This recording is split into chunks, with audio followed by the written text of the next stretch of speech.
Boa noite a todos. Que coisa mais linda o coral, hein?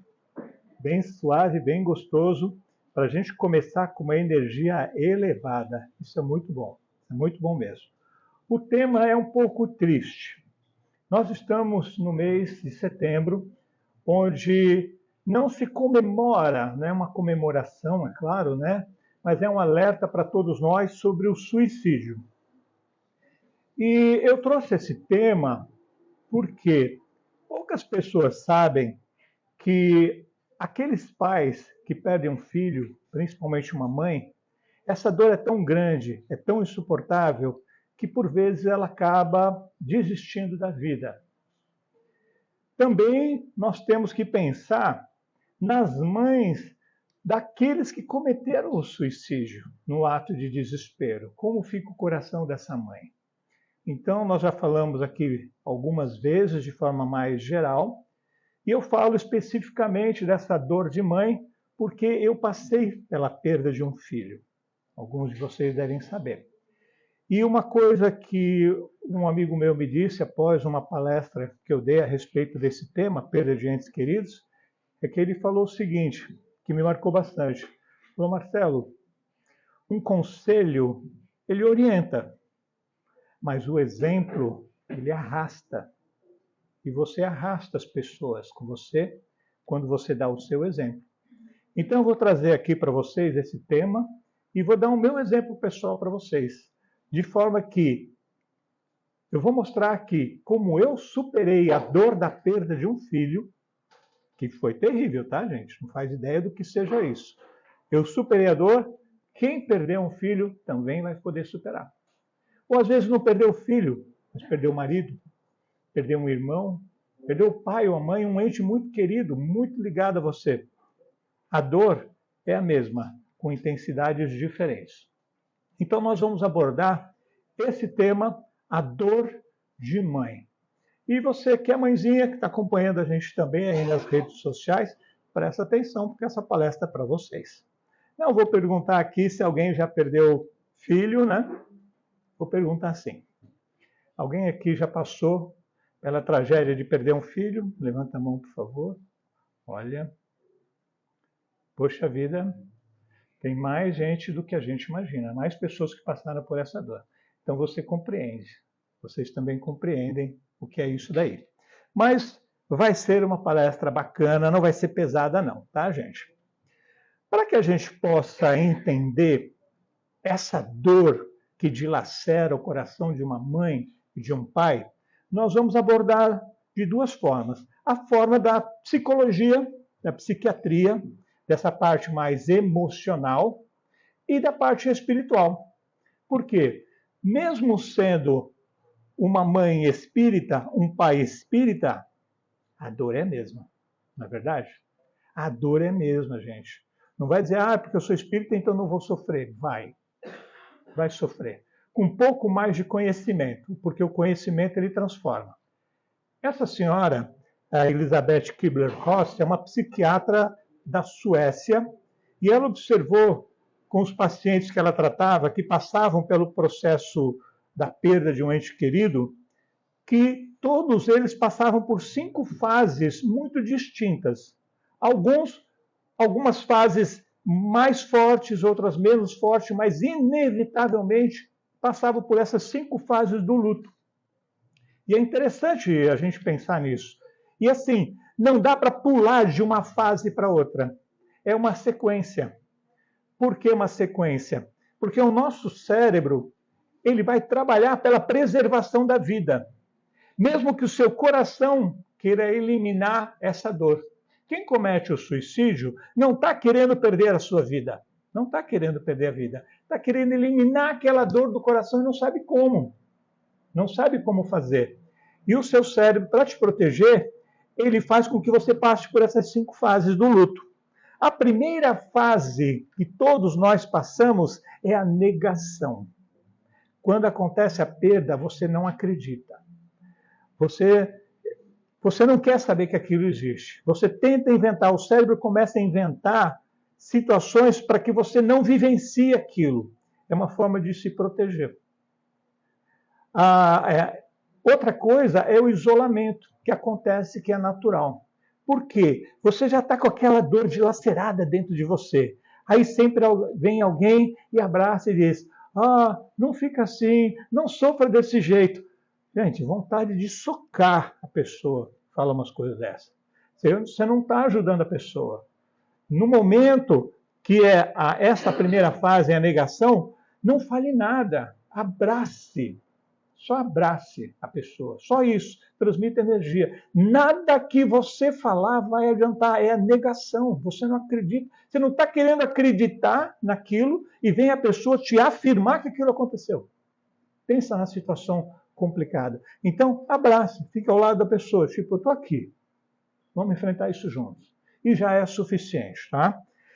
Mas tem um momento que não adianta negar, não adianta negar. É uma realidade e você tem que enfrentar a realidade. Aí vem a segunda fase, a raiva. A raiva por aquele que foi o causador do acidente. A raiva por causa daquele vírus ou por causa daquela doença. Aí você não tem como culpar ninguém, você culpa Deus. A raiva de Deus, que é injusto. Como Deus levou teu filho e não levou aquele bandido que levou 20 tiros e não morreu.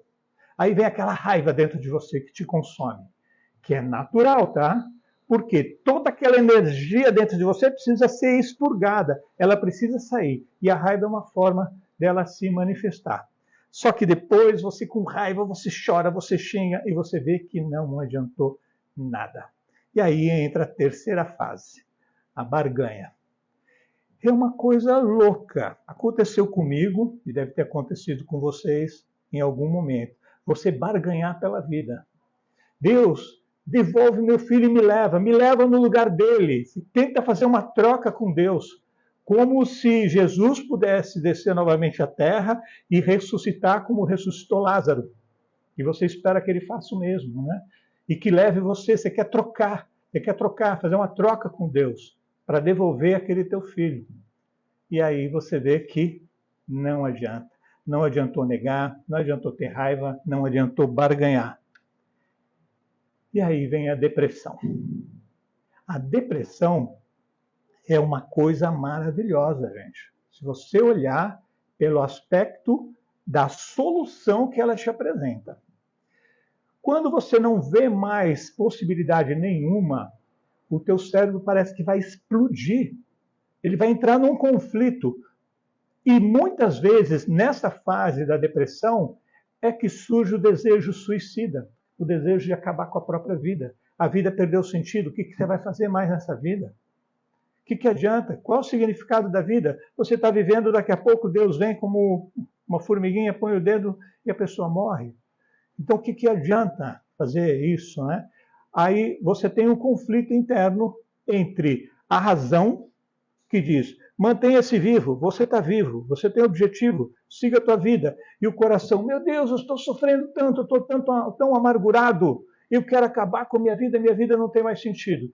E aí esse conflito que acontece dentro do teu cérebro, que ele não sabe para que lado você vai, teu cérebro começa a proteger você de você mesmo. Ele começa a desligar algumas coisinhas e você começa a ficar apático e acaba entrando em depressão. Eu fiquei 3 meses em depressão depois que meu filho morreu. Passei por essas fases, uma mais fortes, outra mais brandas, eu passei por todas elas. Fiquei 1 mês tentando lutar para não entrar em depressão, mas daí não teve jeito. Passei 1 mês olhando para o teto. Pensa, 1 mês olhando para o teto. Coisa louca, né? Louca depois que a gente passa por isso, né? E depois 1 mês para sair da depressão. E aí, quando você consegue, com a sua força interior, não é ninguém que te tira de lá, é claro que uma ajuda psicológica, uma ajuda espiritual, vai facilitar você. Aí você entra na última fase, que é a aceitação. Não tem o que fazer. Nada vai trazer o teu filho de volta, nada vai trazer o teu marido, teu pai, a tua mãe, aquele ente querido que partiu, nada vai trazer. Aí você tem que aceitar aquilo. Aí entra o processo de aceitação. Eu tenho que continuar. A minha vida tem que continuar. Eu tenho outros filhos, eu tenho a minha família, eu tenho um trabalho, Eu tenho um objetivo, Deus tem um objetivo para mim. Você busca um objetivo e você tem que seguir em frente. Mas aquela dor dilacerando o seu coração, aquele sofrimento total. Eu coloquei, porque eu vivenciei isso, uma sexta fase que o Espiritismo me proporcionou. E é por isso que nós, espíritas, temos um dever com o nosso semelhante de levar essas mensagens para eles. Quantas vidas nós vamos conseguir salvar de mães que perderam seus filhos e que podem cometer suicídio? Eu tive uma senhora que num domingo estava em casa, o Meirelles, que foi o taxista no filme O Anjo, pessoa muito querida, palestrante também, um artista fantástico, me ligou e falou: Marcelo, a irmã de uma amiga vai se matar. Ela já está se despedindo de todo mundo, ela está meio que se livrando das coisas, ela vai se matar. Falei, traz ela aqui agora. Trouxe na minha casa, mostrei o filme O Anjo para ela, para todos, né, como se ninguém soubesse que o problema que ela estava enfrentando. Depois de assistir o filme, chorou um monte, se emocionou, segurou no meu braço. Aí para quê, né? Para fazer eu chorar também, né? Coisa.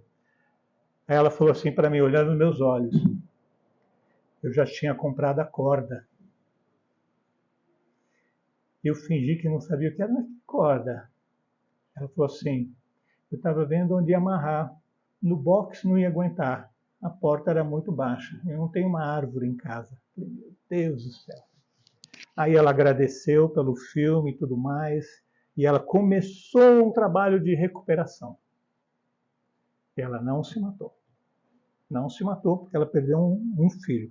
Só para ver a que ponto o ser humano chega. Esta fase da depressão, essa fase anterior, é onde nós temos que ficar de olho. Se você conhece um parente, um amigo, alguém que perdeu um filho, fica de olho, fica ao lado, presta atenção, porque é nessa fase que cometem os suicídios. Eles não chegam na quinta fase, que é a aceitação. Então nós temos que tomar bastante cuidado. E a sexta fase que eu acrescento é a busca por respostas. Eu queria saber, por que o meu filho morreu? Por quê? Com 4 anos de idade, uma vida inteira pela frente. Por quê? Bandido, naquela semana que meu filho morreu, um traficante ali da minha rua, ele levou 5 tiros, 2 tiros na cabeça. Pensa. E ele viveu. Meu filho tropeçou, caiu num poço e se afogou. Aí, onde está a justiça de Deus? Onde está a bondade de Deus? Aí eu comecei as minhas buscas. Eu encontrei as minhas respostas no Espiritismo, que é o Consolador prometido, é a terceira revelação, que traz aquela mensagem que conforta o nosso coração, alivia a nossa dor e te dá esperança de um reencontro que se dará quando for da vontade de Deus. E te dá a vontade de seguir em frente. Você acha objetivos, você acha propósitos na sua vida para continuar o caminho sem ele. Mas com a compreensão. Isso é muito importante.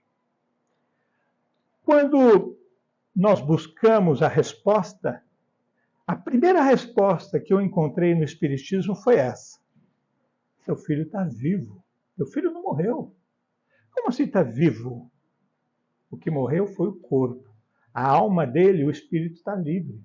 Está vivendo no plano espiritual. Eu quero saber, agora eu quero saber. Agora veio mais perguntas do que eu já tinha, né? Onde ele está? Quem levou ele? O que ele está passando? Ele sentiu dor? Não sentiu dor? Aí vem aquelas perguntas que a gente faz, né? Mas uma coisa que me chamou muito a atenção e que me fez muito bem, eu achei o Espiritismo aqui em Blumenau. Eu era de São Paulo. E eu vim, depois de 8 anos que meu filho tinha falecido, a minha vida entrou num buraco sem fundo, separação da minha família, isolamento total de todo mundo, autoculpa. Eu não tinha culpa. Ele morreu aqui em Blumenau e eu estava em São Paulo. Mas quando você não tem mais ninguém para culpar, você começa a culpar você mesmo. Por que eu não estava lá? Mas eu estava, eu vim para comemorar o aniversário dele, voltei no domingo, ele morreu na segunda-feira. Mas você tenta se culpar, você tem que achar um culpado para isso. Então eu me culpava bastante. Me culpava, enfim. Como é que eu encontrei o Espiritismo? Quando eu cheguei aqui em Blumenau, eu vim para me despedir dos meus filhos. Tenho outros 2 filhos, né?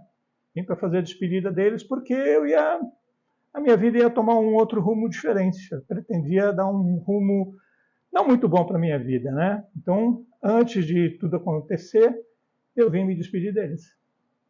Larguei tudo em São Paulo, larguei apartamento, larguei trabalho, larguei tudo, porque nada mais fazia sentido na minha vida, e passei aqui. E justamente quando eu cheguei, os primeiros amigos que eu conheci aqui me deram um livro na minha mão, de Zíbia Gasparetto, um romance. E como eu gosto de ler, me deram um romance, Laços Eternos, de Zíbia Gasparetto. Eu li esse livro como uma ficção maravilhosa. Eu falei, nossa, que coisa mais linda, como seria bom se isso fosse verdade. Como seria bom. Aí veio outro livro na minha mão, Ninguém é de Ninguém. Aí foi uma pancada, né?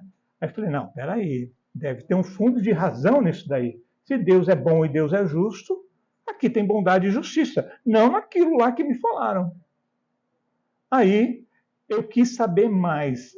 Aí veio o Livro dos Espíritos da minha mão, que eu também devorei. E a partir daí, eu já li acho que mais de 1000 obras espíritas. Eu gosto muito de ler, gosto muito de escrever, né? Então eu li muito, muito, muito, estudei muito. E isso me trouxe a paz que eu precisava no meu coração. Saber que ele estava vivo. Mas os laços de amor são eternos, foi o que me marcou bastante, sabe por quê? Se esse laço de amor é eterno, significa que meu filho recebe todas as minhas orações. Meu filho recebe todas as energias boas que eu mando para ele, todas as vibrações, ele recebe tudo. Mas ele também recebe a raiva, a revolta, o ódio, a sede de vingança, a depressão, tudo de ruim que a mãe e o pai estão sentindo, estão sendo canalizadas por esses laços de amor. E estão fazendo mal para aquele filho que desencarnou. Agora pensa, inverte a situação. Você que está do lado de lá, e aí teu pai e tua mãe chorando, desesperados, assim, como você vai se sentir? Culpado. Eles estão sofrendo porque eu não estou mais lá com eles. Olha só, aí ele não consegue ir embora, seguir a vida dele, a vida espiritual, porque como é que ele vai deixar a mãe daquele jeito? E a mãe com pensamento suicida, meu Deus, eu não posso deixar minha mãe morrer. E aí ele não segue o caminho dele, porque nós, no nosso egoísmo, pensando em nós, não deixamos que ele vá. Não, eu estou sofrendo por causa do meu filho. Não tá, desculpa. Eu passei por isso, eu sei. Você está sofrendo por você mesmo. Você não está falando, meu Deus, como meu filho está do lado de lá. Não, você fala, olha como eu estou sofrendo. Olha a minha dor. Olha como eu estou, como eu vou viver. Você está pensando em você. Está pensando no outro. Porque se você pensasse no outro, o que você faria? Oração. Rezaria por ele, mandaria boas vibrações, iria numa casa espírita, pediria para fazer uma reunião para mandar boas vibrações para ele. Mas isso faz parte. Somos seres humanos que estamos aprendendo. Hoje estamos na casa espírita, hoje temos esse conhecimento. Hoje não podemos mais fazer isso, né? Porque os laços de amor são eternos. E esse é o subtítulo do filme O Anjo. Quem aqui já assistiu o filme O Anjo? Levanta a mão, por favor. Olha que bacana. Quem não assistiu, assiste porque vale a pena, tá? E esse é uma homenagem para Zíbia Gasparetto. Ela nem sabe disso, tadinha, né? Por quê? Laços eternos, e eu peguei o amor no meio, né? Os laços de amor são eternos, né? Uma homenagem para Zíbia Gasparetto. Aí vem aquela perguntinha, né? Tá, meu filho está vivo, mas onde ele está?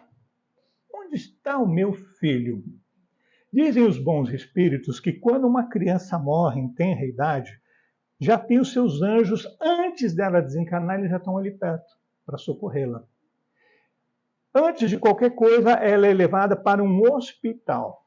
Por quê? Dependendo do tipo de acidente ou de doença que causou sua morte, ela tem que retirar aquelas impressões do perispírito dela. Então, passa primeiro por um atendimento médico dentro da espiritualidade. A hora que ela ganha lucidez, que ela se recupera, ela é levada para um educandário. É um local na espiritualidade intermediário destinado às crianças. Mas, Marcelo, existem crianças no plano espiritual? Não. Mas elas ainda não sabem disso. Elas carregam aquela impressão de que elas eram uma criança. E aí, nesse educandário, junto com seus mentores, ela vai recobrando a sua consciência espiritual. Vai se lembrando de outras vidas, vai aprendendo sobre a lei de causa e efeito, e ela vai tomando a forma física que ela mais gostava na encarnação anterior. E a hora que ela realmente está preparada, que ela está compreendendo, entendeu a sua situação, está pronta, aí sim ela vai para a sua colônia espiritual, que é a sua casa, onde vai encontrar os seus familiares da colônia espiritual. E lá vai se preparar, vai estudar para a próxima encarnação. Então, esse é o processo, né? E assim, uma dúvida que muitos pais têm: ela sofreu? Meu filho sofreu quando ele morreu? Não. Tranquilizem os seus corações. Os espíritos nos dizem que o sofrimento é da carne, é do corpo. O espírito não tem o sistema nervoso central, como nós temos, então ele não sente dor. A morte não dói. Pelo contrário, eu passei por uma experiência que Deus me permitiu passar, que foi maravilhosa. Eu me afoguei. Foi maravilhosa? Foi. Quando o mar me levou para o fundo e eu estava quase morrendo, eu não conseguia mais me debater, apesar de saber nadar, meus braços doíam e o mar ficou revolto. Aí a última vez que eu afundei, eu me entreguei. Falei, não vou mais lutar, não tem por que lutar.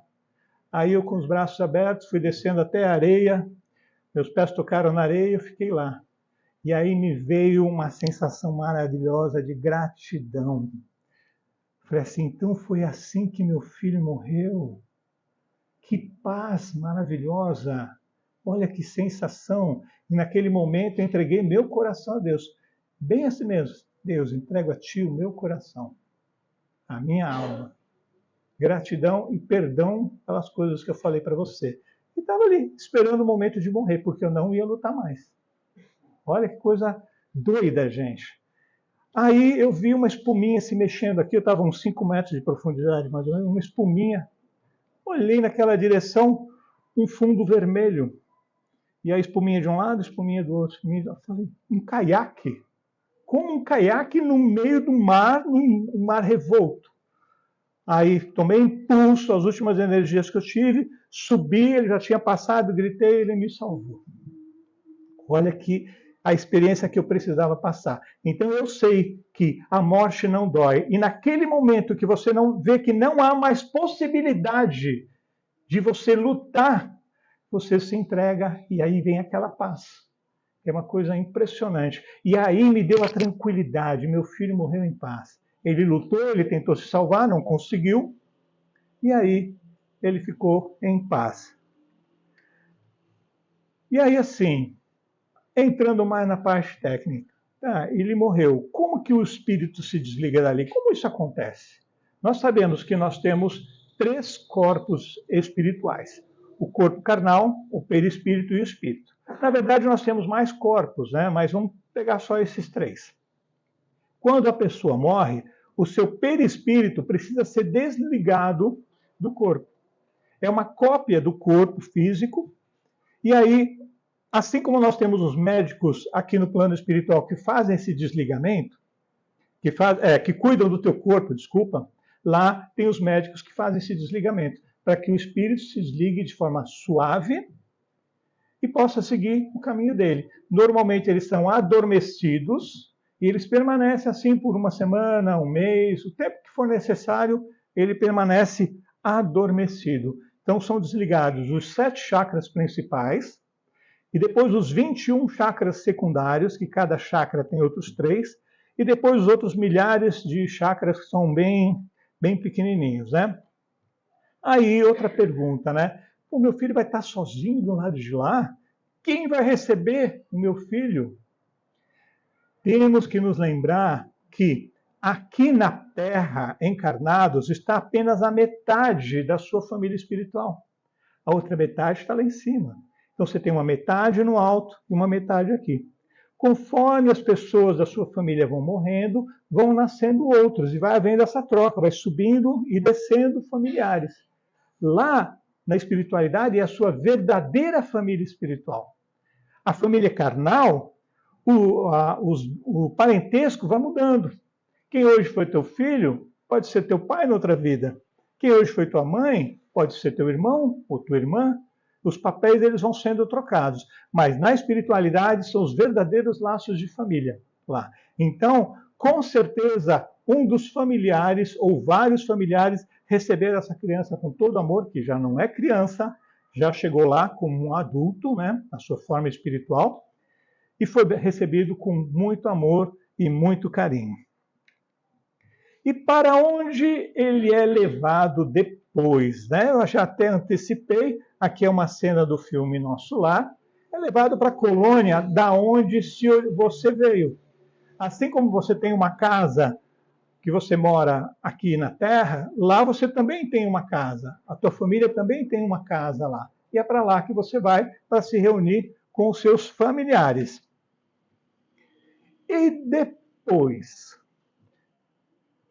Eu estou lá no plano espiritual, eu estou lá na minha casa, verdadeira família. Para onde eu vou depois? Eu volto direto para a Terra? Não. Por quê? Existe uma coisa chamada processo reencarnatório. E de acordo com a sua reencarnação, aquela missão que você tomou para você aqui na Terra, na sua próxima existência, você vai ter que se preparar para isso. Então, você sai dessa sociedade e vai para uma outra colônia adequada ao seu conhecimento. Tem colônias que são para os médicos, para o pessoal da ciência. Tem colônias que são voltadas para a arte. Tem colônias que são voltadas para a socialização, sociabilização. Então, você vai para uma outra colônia se preparar para essa tua existência aqui. E aí lá você assume as suas missões, você vai saber quais são os seus resgates, que agora é a última encarnação de resgate, né, de débitos do passado. E aí, depois de 50, 60, 70 anos, não se sabe ao certo, aí você desce novamente, você reencarna e começa todo o processo de novo. Uma coisa muito linda, a lei da reencarnação. Lá, eles continuam sentindo dores que sentiam aqui? Não.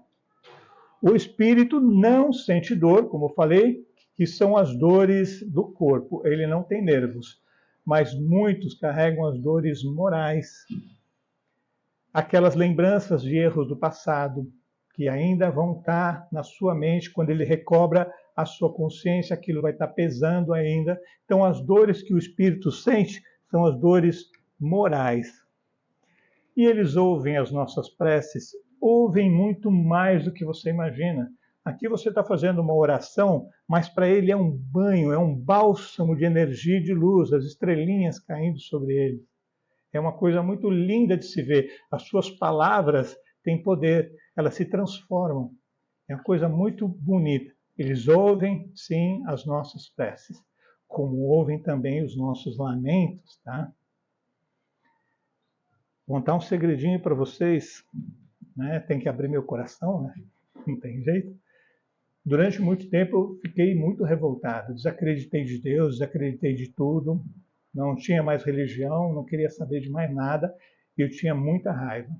E eu sentia a presença do meu filho tentando de alguma forma me proteger, né? Porque passavam umas coisas loucas na nossa cabeça que não é muito legal.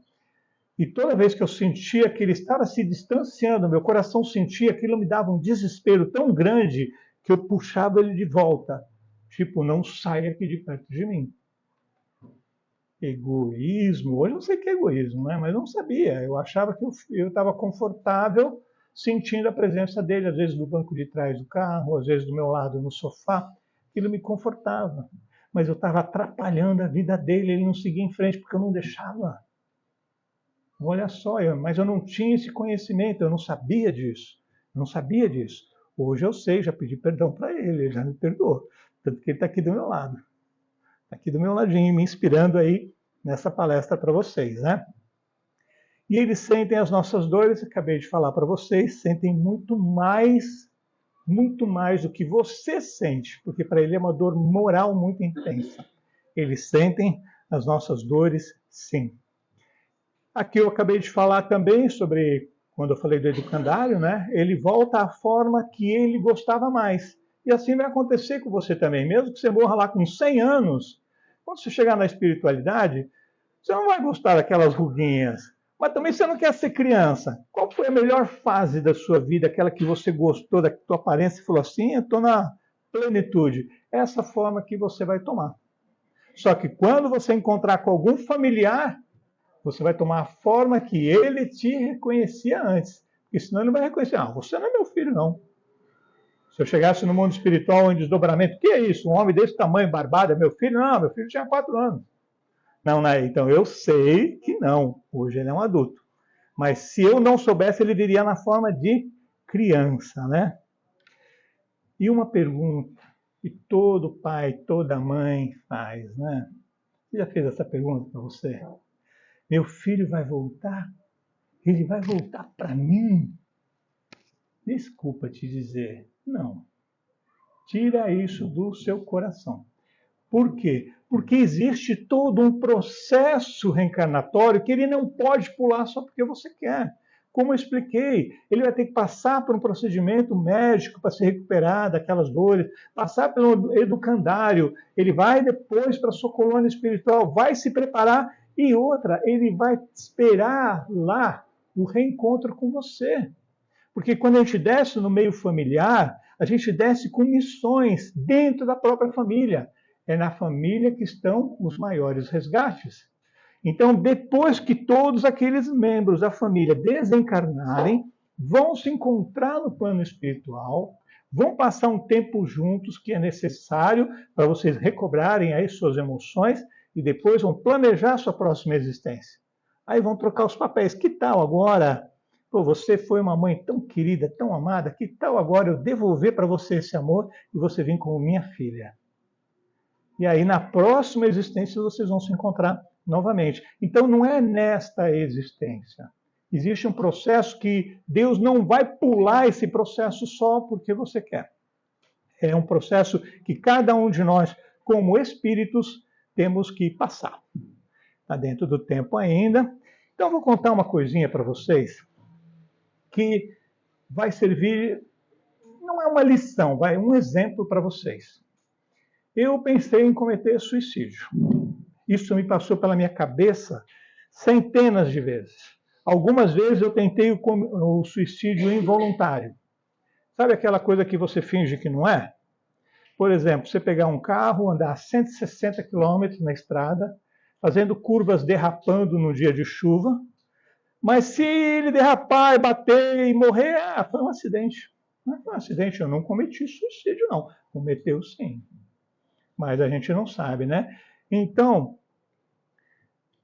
vou mostrar para vocês um exemplo para que vocês fiquem, para que vocês procurem dentro de vocês também um propósito para a sua vida depois que você perde um filho ou uma pessoa que você ama muito. Agora eu vou abrir meu coração, tá, gente? Não fiquei com raiva de mim, não. Mas eu era piloto desses aviões da Segunda Guerra Mundial. Isso eu me lembro. Eu tinha flashes, desde que eu era pequeno, eu tinha flashes pilotando esses aviões. Eu tinha uma gana, eu tinha um desejo ardente de ser piloto. Eu tinha isso, eu precisava ser piloto. E eu não entendia por quê.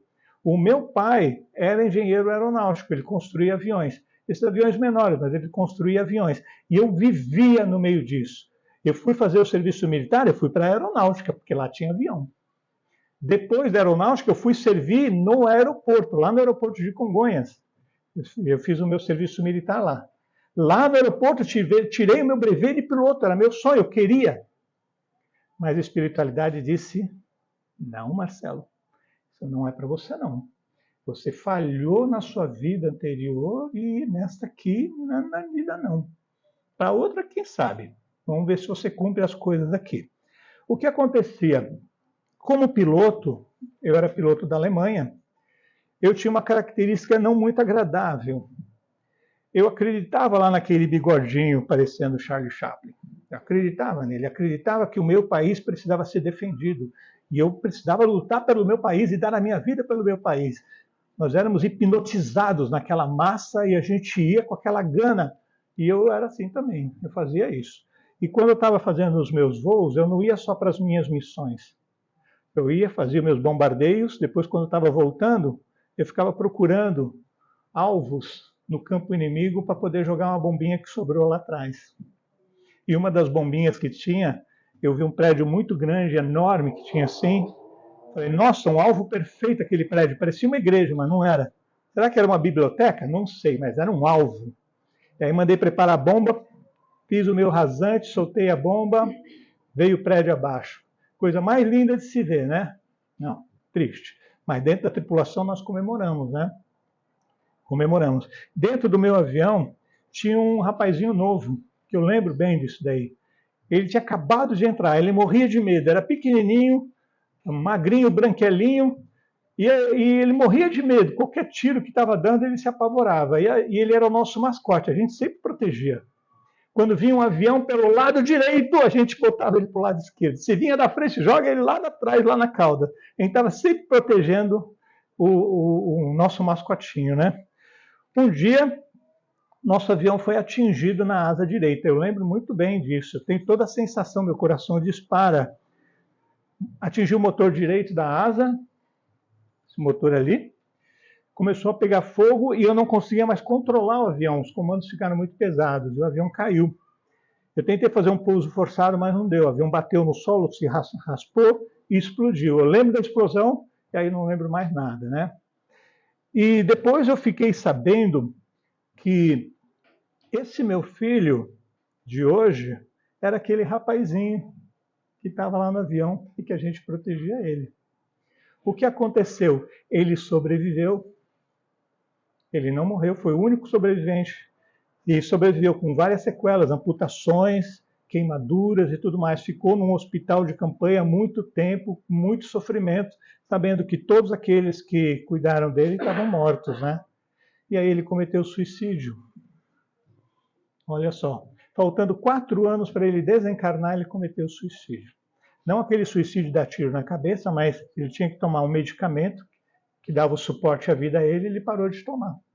E aí morreu 4 anos antes do seu desencarne natural, que já iria acontecer em função de todo o ferimento dele, né? Quando nós nos encontramos na espiritualidade, que é mais uma foto do avião, né? Não é o meu, isso aqui é só um exemplo visual, tá, gente? Não era o meu avião aqui, não. Mas quando a gente se encontrou na espiritualidade, nós nos demos conta de tudo aquilo que nós fizemos de errado. E aí falei, meu Deus, o que foi que eu fiz? Não só eu, toda a minha tripulação. Inclusive ele, nos encontramos também. E aí, desse arrependimento, veio o desejo de reparação. Como eu vou poder reparar isso que eu fiz? Como eu vou poder fazer isso? E aí nós decidimos que nós viríamos para cá. Nós renasceríamos num grupo próximo, não exatamente na família, mas próximo, e que esse rapazinho viria como meu filho, porque ele só precisava de 4 anos para resgatar. E aquela proteção que eu tinha com ele, de protegê-lo a todo custo, ia ser o meu sofrimento quando ele morresse, com 4 anos de idade. E aí isso ia amargurar meu coração, ia me desesperar. Mas nós tínhamos um propósito, e o propósito é que ele desencarnasse com aqueles 4 anos, para que depois ele voltasse como meu mentor espiritual, aqui do meu lado. Não sei se alguém consegue ver, algum médico consegue ver, mas eu consigo sentir. Eu não consigo ver, eu gostaria, mas eu consigo sentir. E aí ele veio para que a gente pudesse fazer esse filme, o filme O Anjo. O filme O Anjo é um filme espírita, onde nós reunimos mais de 100 voluntários aqui de Blumenau para ajudar as mães e pais que perderam filhos a superarem essa dor da perda e dar uma esperança para eles. Esse era o nosso propósito, ajudar milhares e milhares de mães e pais a não passarem por todo esse processo doloroso que eu passei com a morte do meu filho. E ele me inspirando para que isso acontecesse. Esse filme já ajudou milhares e milhares e milhares de mães. Quem já assistiu sabe sobre o filme. Ele é um filme feito sem dinheiro nenhum, com a câmera fotográfica e com amigos. Então ele não tem aquela produção cinematográfica fantástica de Hollywood, mas foi muito bem feitinho, com todo carinho, as cenas muito bem filmadas, o áudio, todo aquele cuidadinho, né? Quem puder assistir, assiste.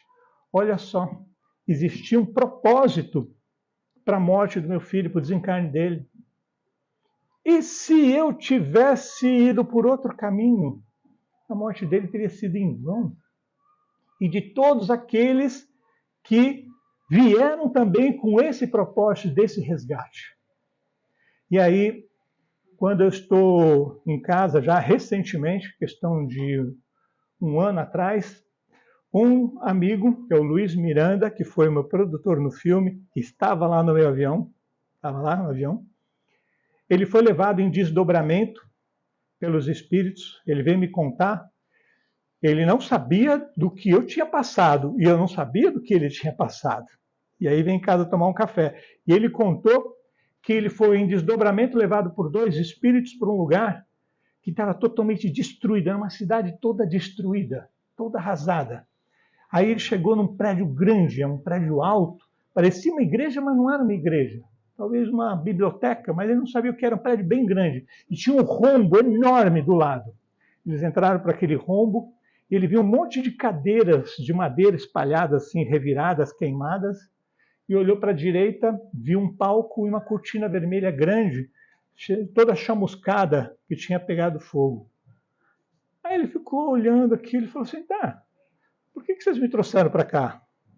Aí perguntaram, você não lembra? Não, eu conheço esse lugar. Aí eles falaram, foram vocês que fizeram isso. Ele disse que na hora veio a lembrança do avião, da bomba, ele baixou a cabeça numa vergonha enorme, ele acordou e ele tinha que me falar isso.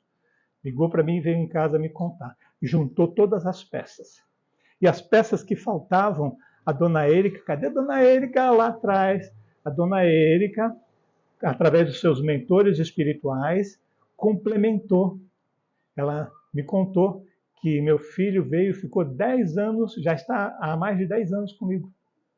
Coisa linda.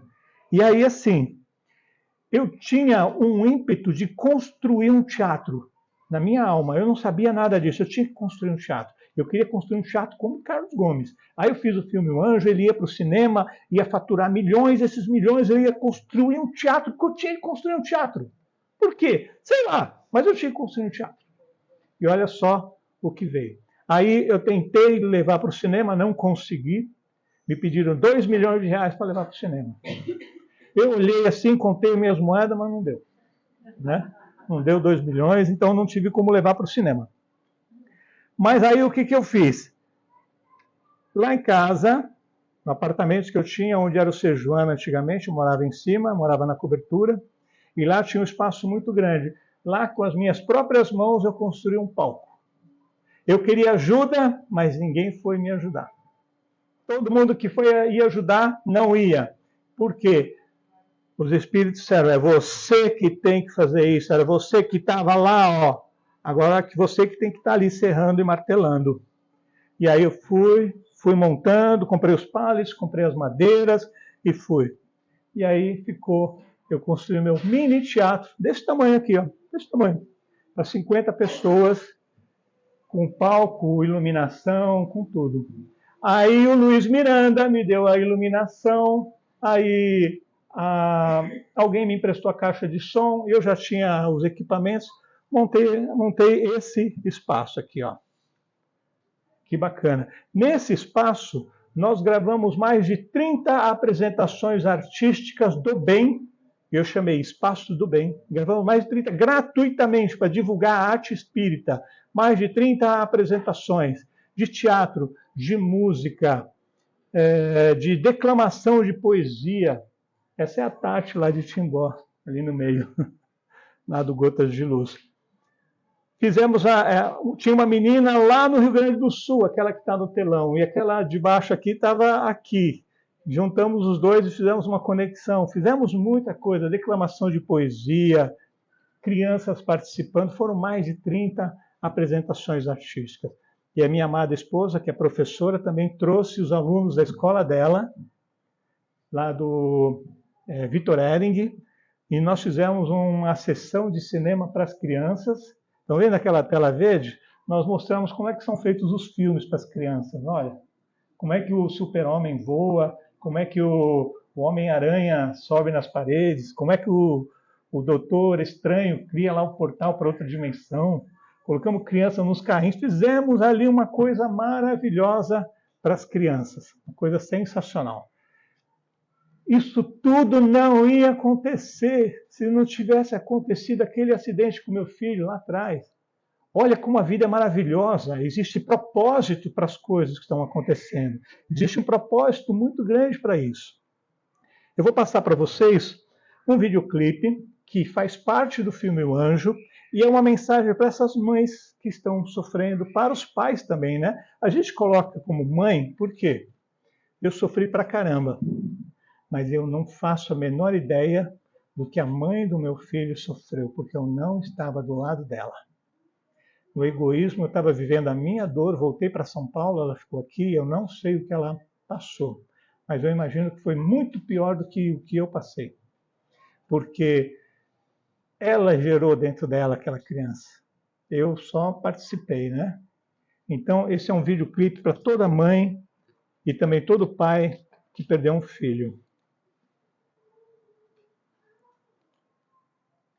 Deixa eu ver como é que eu dou para o... Aqui, acho que para baixo, né? Ah, já estava indo, eu parei. Mãe, não chores, mãe, estou aqui, perto de ti. Vim te agradecer pelos carinhos que recebi. Não fique triste, pai, pois estou bem lá onde moro. Só reina o bem. Eu tenho amigos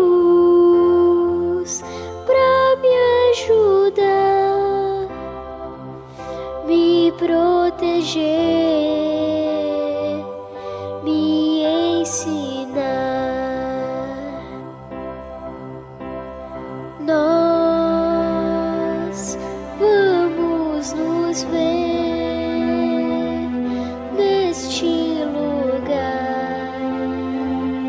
Basta orar e esperar.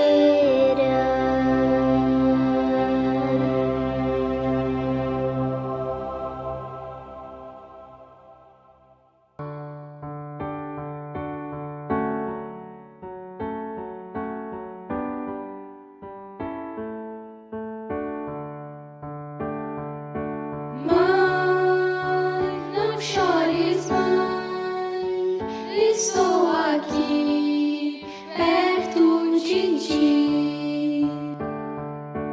Vim te agradecer pelos carinhos que recebi. Não fique triste, pai, pois estou bem lá onde moro. Só reina o bem. Eu tenho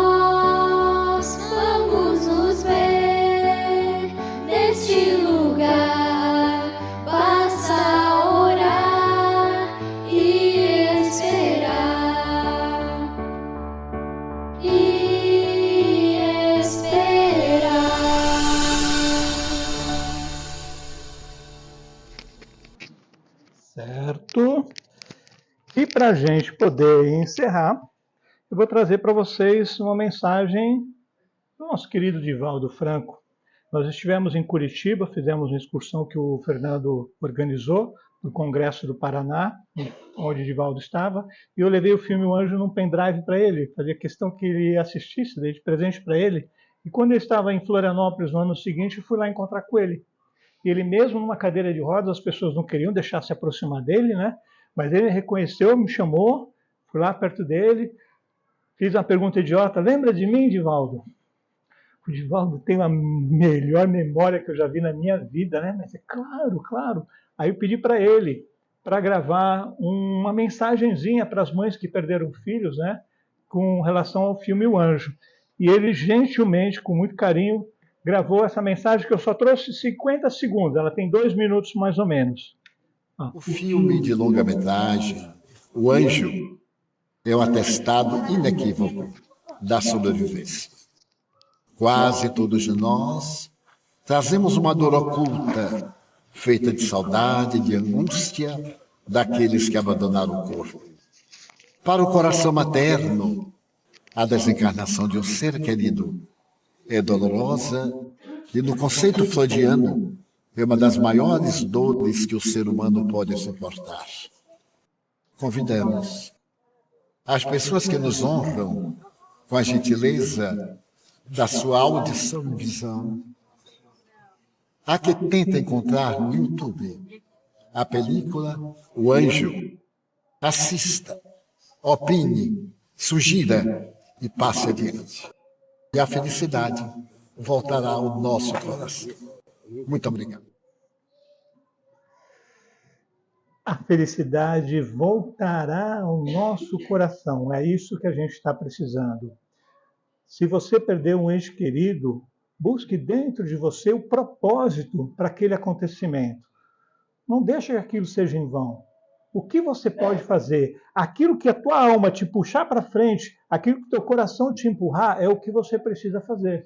O meu era o filme, era trabalhar com a arte, é levar essa mensagem do bem, é estar aqui na frente de vocês, arrombando meu coração, abrindo meu coração para vocês, levando esses conhecimentos que libertam.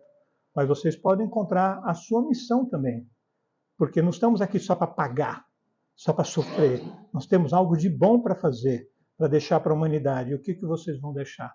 Então usa essa energia desse filho que partiu, desse ente querido que partiu, para transformar a dor em amor. Eu consegui. E vocês podem conseguir também. A película O Anjo, como o Divaldo falou, está no YouTube, no canal Marcelo Nise, e também outros filmes que nós fizemos aqui no Illuminati. Aqui o Fernando, o Paulo não está aqui, né? Nós reunimos o pessoal, fizemos outros filmes, estão lá no canal do YouTube. Querem ver meu filho antes dele ter desencarnado? Querem ver? É esse aqui, ó, meu alemãozinho William. Um pouco antes dele desencarnar. Ele desencarnou com 4 anos, um dia depois do aniversário dele, de 4 anos, esse aqui. Então, assim, gente, já estamos encerrando a nossa palestra. Desculpa ter passado um pouquinho do tempo, né? O trabalho continua. Eu não sei se a minha missão terminou ali, mas eu continuo. Eu estou escrevendo agora uma obra que é uma série de roteiros cinematográficos para uma série de TV tipo a Netflix, com o pano de fundo da transição planetária. Ou todas essas coisas que estão acontecendo, as crianças cristal, esse êxodo terrestre, como tudo isso está acontecendo no planeta de forma romanceada. E nós montamos um grupo aqui na nossa casa espírita para colaborar para que a gente consiga imprimir esses livros. Quem quiser participar, é muito bacana, muito legal, pode conversar com a minha esposa Laiana, que está aqui, ou anota ali meu WhatsApp, entre em contato comigo que eu explico como você pode fazer parte dessa grande equipe nesse trabalho do bem. Tá bom? Que fica uma mensagem para vocês. Transforme a dor em amor. Você consegue. Eu consigo. Ache um propósito para aquela partida do teu ente querido e transforme isso em algo bom em nome dele. Para que nada seja em vão. Tá bom? Muito obrigado, gente.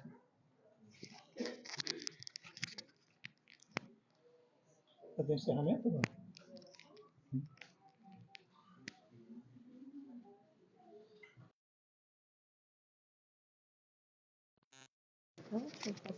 Faz só uma oraçãozinha para encerrar aqui na pessoa.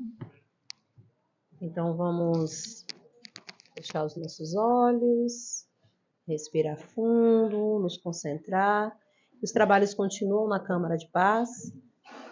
Então, se tiverem algum ente querido que queiram mentalizar para fazer uma prece, as energias que serão emanadas aqui por todos os presentes serão recolhidas pelos espíritos que estão trabalhando na nossa Câmara de Paz, serão enviadas para as pessoas que necessitam, bem como a água que estará sendo fluidificada neste momento.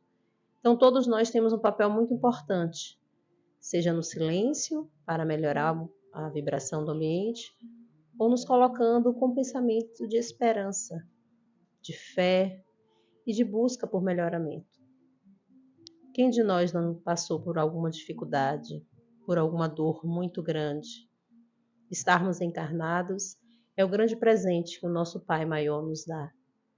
Que neste momento nós possamos nos lembrar desta importância, o quanto a vida nos tem importância, o quanto a vida é um presente, um grande presente. Mesmo que tenhamos dificuldades, dores, desesperos, não é vergonha. Não é vergonha nos colocarmos na nossa condição de seres menores, inferiores, diante da grandiosidade do nosso Pai Maior, e pedimos ajuda e nos colocarmos também à disposição de orar. A prece é o nosso melhor remédio. A prece é a nossa maior arma. A prece, a oração, feita do coração, puro e limpo, sem desejos, sem necessidade até de dizer uma palavra. O sentir, o desejar, pode salvar inúmeras vidas. Neste momento, nosso Mestre amado Jesus, nós estamos reunidos em Teu nome e Te agradecemos pelas belas palavras, pelos ensinamentos que tocaram as nossas almas, pelas mães queridas que fizeram tanto por seus filhos e que sabem, por mais difícil que seja, estão cumprindo as suas missões. Que as nossas almas possam estar em paz e que os trabalhos continuem em plena ação na Câmara de Paz. Pai nosso que estais nos céus, santificado seja o vosso nome. Venha a nós o vosso reino. Seja feita a vossa vontade, assim na terra como nos céus. O pão nosso de cada dia nos dai hoje.